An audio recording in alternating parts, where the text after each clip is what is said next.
For 40 years, a mysterious radio station in the Russian tundra has been broadcasting a heartbeat. Not for us, but for the end of the world. If this sound ever stops, the clocks of humanity might just stop with it. Arcana Late Night TV. We broadcast what others won't. Tonight we investigate the signal that keeps the world breathing.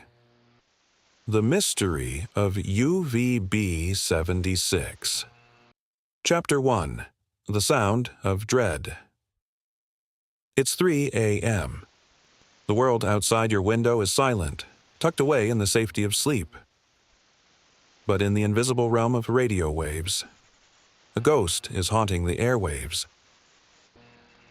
If you tune an old shortwave receiver to the frequency 4,625 kilohertz, the silence doesn't just break, it shatters. A rhythmic, mechanical drone. A sound that has been broadcasting, almost without interruption, for over 40 years. It has no known author. It has no official purpose. Emerging from the vast, frozen stretches of the Russian wilderness, it is known to the world as the buzzer. Officially, UVB-76. To the untrained ear, it's just noise. But to those who listen closely, it is a heartbeat made of cold, rusted Soviet metal. A signal that feels like it's waiting for something. But the true horror isn't the buzz itself. It's what happens in those rare, terrifying moments when the buzzing stops and a distorted human voice whispers into the void. Chapter 2. A Relic That Refuses to Die. UVB-76 didn't just appear. It was born in the late 1970s, at the height of the Cold War, a time when the world lived under the constant shadow of nuclear annihilation. While other clandestine stations used music or coded poetry to communicate, UVB-76 chose a different path. Monotony. For decades, the source was traced to a dense forest near a military outpost hidden outside of Moscow. A place that existed on military maps, but remained a blank spot for the rest of the world. But in the summer of 2010, the impossible happened. The signal, steady for 30 years, became erratic. It stopped. It started. And then, it played Swan Lake. For those who don't know, Swan Lake carries a specific meaning in Russian history. Every time a Soviet leader died, state television would stop all programming and play Swan Lake. It was the sound of power changing hands, the sound of something ending.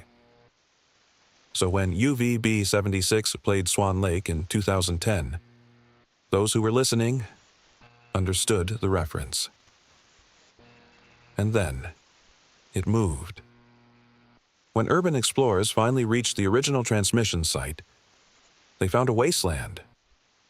Abandoned bunkers flooded with icy water, rusted equipment left behind in a hurry, logbooks abandoned on desks, documenting a constant 24-hour military watch that had lasted for generations. The facility was empty, yet the signal was stronger than ever. Transmitting from a new, undisclosed location. It was as if the station had a life of its own. A ghost that had simply changed its shell. Chapter 3. Voices in the Static. The true mystery of UVB-76 isn't just its longevity. It's the voices. Every so often, sometimes months apart, sometimes years, the buzzing cuts out. The silence that follows is deafening. And then, a voice breaks through. Flat, devoid of emotion, reciting strings of names and numbers into the darkness. What are they for? Some believe they are target coordinates for intercontinental ballistic missiles. Others suggest they are commands for sleeper agents embedded deep within Western society, waiting for a signal they have been trained to hear since the 1980s. In 2022, the signal became a battlefield. Hackers tried to drown out the buzzer, but the station fought back, shifting frequencies to avoid interference, behaving like a conscious entity. Perhaps the most disturbing detail is that the sound isn't digital. Recordings capture background noises. A door slamming, muffled footsteps, people arguing. Someone is there, in a room somewhere in the Russian tundra, holding a microphone to a speaker, making sure the world never stops hearing the hum. Chapter 4. The Dead Hand. We must now discuss the darkest theory of all. Perimeter, known in the West as the Dead Hand. This is not a conspiracy theory. This is a documented Soviet-era Doomsday device, designed to ensure that even if the entire Russian leadership was wiped out in a nuclear strike, the country would still be able to retaliate. The theory suggests that UVB-76 is the all-clear beacon for this system, as long as the signal is broadcasting. The automated sensors of the Dead Hand know that the world is still standing. It is a constant. I am alive. Pulse sent from the heart of Russian military command. But consider the alternative. If the transmitter is ever silenced, whether by a bomb or a systemic failure, the sensors will detect the absence of the signal.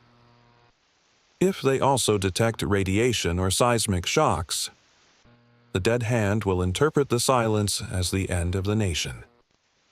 At that moment, the system will bypass human command and launch every remaining nuclear warhead in the Russian arsenal.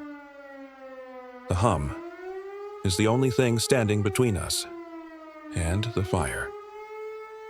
The silence. The silence is the end of everything.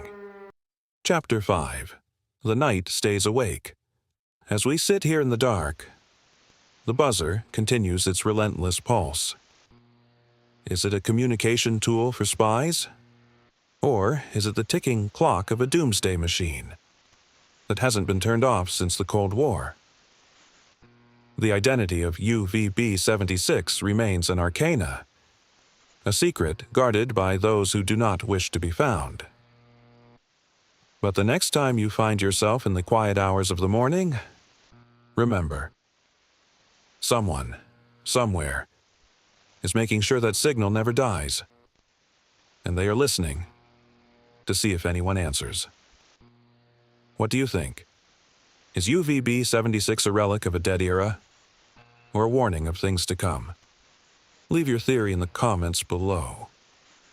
I read every single one.